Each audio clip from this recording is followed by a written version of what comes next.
My name is Jonathan Goldman, and it's a pleasure to be here.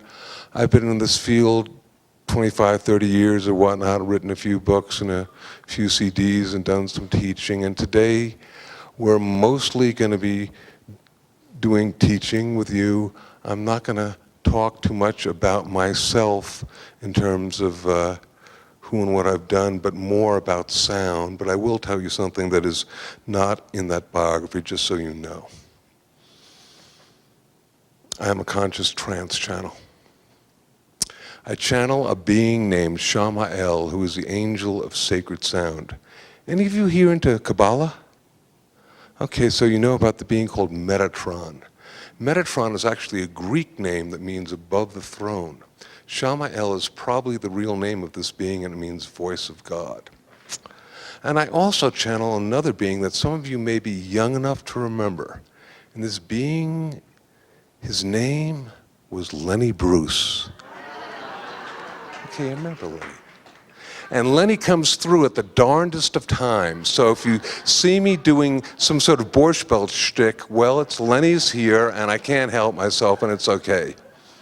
Now, please understand that I just am not under the belief system that sacred and solemn are synonymous. In other words, if you're really serious, the divine will love you better. It says make a joyful sound. You know, so why not let's go there and okay, so that's where we're going to be, is hopefully making joyful sounds. It had actually not been my intention to do what we're going to do now, but I'd gone to a couple of different presentations, and I hadn't seen anybody actually do this. So I'm going to take about 5 or 10 minutes just so we can be all on the same page, and this is coming from my belief system, but just my understanding of sound and what sound is and how sound is, so we're all on the sort of same page. Is that okay? Okay. Now let's see if this... Ooh. All right, if you examine the basic tenets of all the different spiritual traditions on the planet, you find that they have a commonality in their understanding that sound is the original creative force.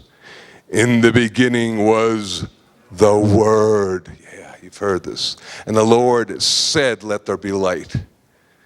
In ancient Egypt, the god Thoth would think of an object, speak its name, and bring it into being. In the Hopi tradition, the spider woman sings the song of creation over the inanimate forms and brings them to life. In the Popol Vuh from the Mayan tradition, the first real men and women are given life solely through the power of the word. In the Orient, the gods and goddesses would hit a giant gong, blow a conch shell, and bring life, the universe, and everything into being. So this idea of sound being the original creative force, and a couple of years ago, it was my great pleasure to be here at through the Message Company, the Science and Consciousness Conference, and there was Mishukaki, who's a kooky guy, and I said to him, I said, Doctor, I said, we don't know each other. I said, I work with sound, and I'm going to be following you, and I have a feeling we're going to say the same thing. And his first sentence out of his mouth was basically, Einstein was not totally correct, Bohr was not totally correct, the universe is music. I thought, okay, there we go.